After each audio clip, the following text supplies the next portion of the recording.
채무자가 재산을 빼돌렸을 경우, 이런 경우 어떻게 경험 좀 해보셨나요? 아니, 경험을 못 해보신 분들도 우리가 한번 사회생활 하다 보면 이런 얘기를 들어보셨을 것 같아요. 어떤 문제가 생겼는데 채권이 생겨서 뭘 주장을 하다 보니까, 부동산이, 그죠? 제3자에 넘어갔다더라. 아니, 이 사람이 뭡니까? 주요 재산을 팔았다더라. 다른 데서 받을 채권 있죠. 그걸 갖다가 포기했다더라. 양도했다더라. 이렇게 되면 어떤 문제가 생기죠? 내가 돈 못 받아오는 거죠. 못 받아오는 거죠.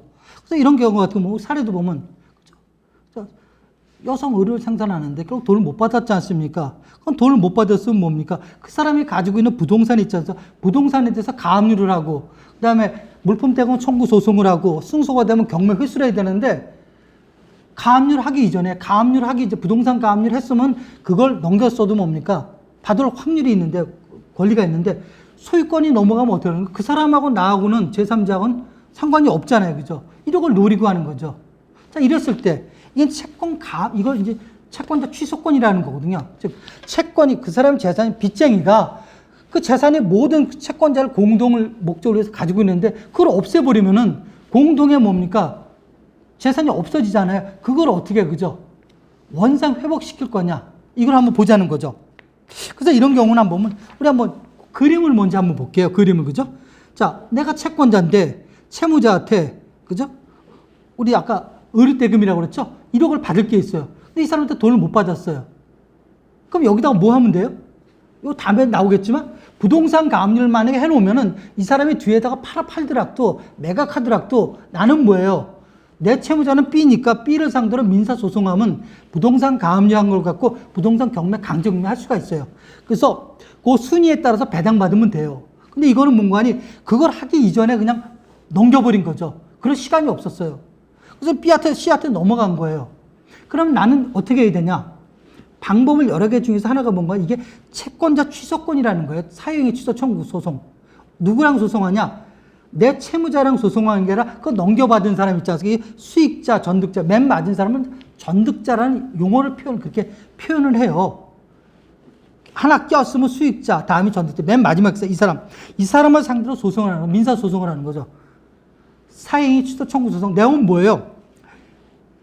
채권자 A가, 원고가 채무자는 소외라고 표현해서 원고 피고는 아니죠. 이 사람하고 어떤 거래를 했는데 이 사람이 채무를 못 갚고 부동산을 다 넘겼는데 이거는 채권자 해야 할 목적, 손해를 끼칠 목적으로 했으니까 이거는 다시 원상 회복시켜 주세요. 나한테 달라는 게 아니라 다시 소유권을 B로 넘기라는 소리죠. 그럼 어떻게 해요?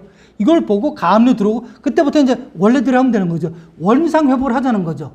그러면 이 사람이 뭐라고 그랬습니까? C라는 이 사람이 아닙니다. 나는 정당하게 주고 샀습니다. 이렇게 나오겠죠. 이 소송이에요, 지금. 그죠? 이 소송이라고요. 그래서 소송을 해서 만약에 내가 지문은 끝나는 거지만 소송에서 이기면 어떻게 됩니까? 이기면은 이 재산이 원상 회복 들어오는 거죠. 올라오죠. 돌아오죠. 그러면 그걸 가지고 회수하는 이런 소송이죠. 그럼 이 소송은 뭐냐? 내가 독점적인 없어요. 나 말고 채권자가 이 밑에 굉장히 많을 수 있죠. 나는 이 사람을 대리해서 소송을 한 거예요. 그래서 이게 만약에 명의가 너무 오지 않습니까? 명의가 너무 오더라도 뭡니까? 나 독점적인 이익이 아니라 모든 사람은 여기에 다 같이 가압류 들어오고요. 다 들어서 이게 내가 1억이지만 이 부동산이 5억이라고 할 거예요. 그죠? 그럼 5억을 갖다 뭡니까? 내가 1억을 독점적으로 받는 게 아니라 1억짜리, 2억짜리 다 채권자를 전체 분모로 놓고 나눠갖게 하는 거예요. 그러니까 얼마나 받을지도 모르고 실익이 상당히 떨어져요. 이 소송이 이거예요. 그래서 제가 여기서 말씀드리기 좀 그렇지만 있지 않습니까? 이거는 나중에 보면 있지 않습니까? 회수할 때 이렇게 법대로 흘러가는 게 아니라 상대방끼리 이제 합의를 보게 되는 거죠.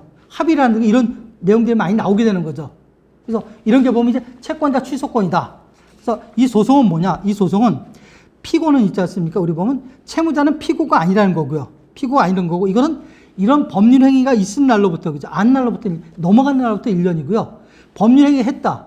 즉 등기사항 전부증명서에 부동산 등기가 넘어갔지 않습니까? 어떻게 알아요? 이거 정말 어떻게 알았어요? 등기사항 전부증명서 띄우니까 소유권이 변동됐지 않습니까? 변동된 날로부터 5년이라면 이걸 못한다는 소리죠. 그럼 이 사람이 하는 의도는 뭐예요, 지금요? 채무자 B가. 이 사람은 5년이 지난 다음에 있지 않습니까? 5년이 지난 다음에 소유권을 자기가 다시 넘겨받냐? 그렇게 안 해요. 어떻게 하겠습니까? 여기서 바로 그냥 이 사람한테 계속 보관하게 하든지 소유권을 아니면 그러니까 여기서 처분해서 본인이 어떻게 그죠? 모르게 돈을 받든지 그렇게 끝내버리는 거죠. 그렇게 끝내버리는 거죠. 그래서 이런 내용들은 보면 그죠? 채무 초과 상태에 있는데 한 사람한테, 그죠? 한 사람한테 대물 변제, 야, 너 다 가져라. 그런 거죠. 씨한테. 그러니까 처음에 이런 경우도 있어요. 뒤에 있는 이 사람도 이 사람도 똑같은 채권자인데 너 다 가져라. 이거 안 된다는 소리예요. 이런 거 안 된다는 소리고요. 다 신탁 맡겨다 이것도 안 된다는 거고요. 또 이런 것도 안 되는 거예요. 그죠? 통정 허위 표시. 서로 채권 채무가 없는데 채권 채무가 있는 것처럼 다 그냥 허위로 해서 원인 넘긴 거. 그래서 여러분 이거 넘어갔을 때 뭐가 나와요? 등기가 B에서 C로 넘어갔지 않습니까? B에서 C로 넘으면 등기 이전 사실이 지금 뭐예요? 상속, 증여, 매매 나오지 않습니까? 매매라고 나올 거예요. 매매라는 건 뭐예요? 대가성이 있는 거지 않습니까? B라는 사람은 이 사람은 등기 이전에 필요한 사례를 더 넘겨줄 거고 등기 권리증 도장까지 인감증서까지 C는 뭡니까? 돈을 줬겠죠. 그게 매매죠. 그럼 이게 어떻게 나타나요? 소송 중에 뭐라고 나타납니까? 이 사람은 분명히 계약서 썼어요. 계약서 썼다고요. 제시한다고요. 그걸 봐서 몰라요. 내가 입증할 건 뭔가니 그거예요. 돈이 오갔냐 아니냐 대가성을 입증하는 거죠. 이 사람은 뭡니까? 대가성을 입증해야 되는 거죠. 거기에 이제 이 재판에 뭡니까? 이 소송에 문제가 있는 거고요. 그래서 자 여기서 정리를 한번 해보면 이 채권 채무자가 재손을 빼돌렸을 때 하는 게 보면 이제 채권자 취소권이고 이거 보면 민법 제406조 407조에 이런 법률이 나와 있고요. 이런 현상이 비일비재라기보다는 어느 정도 많이 좀 나와 있죠. 그죠? 서로 지금 일어나고 있죠. 그래서 거래하다가 관리를 하다가 재산이 그죠? 여러분이 가압류라든지 어떤 액션을 했었는데 이걸 못한 찰나에 넘어간 경우 있지 않습니까? 그러면 이게 보면 여러분이 볼 땐 이게 정상적인 거래인지 아닌지 여러분이 알 수가 없어요. 단지 뭔가니 여러분이 느끼실 거예요. 이게 정상이다 아니다. 건바이 건으로 그죠? 딱 느꼈다 그러면 거기에 유의하셔갖고 여러분 뭡니까? 한번 채권자 취소권에 의해서 사유의 취소 청구 소송을 들어가시게 되면 그죠? 이걸 가지고 만약에 다투시게 되면 그죠? 여러분이 그죠? 이 원상 회복이 되고 채권을 회수할 수 있는 확률도 상당히 그죠? 어느 정도 그죠? 확률은 높다. 그렇게 나오고 있고요. 이걸 잘 활용하시는 게 좋을 것 같습니다.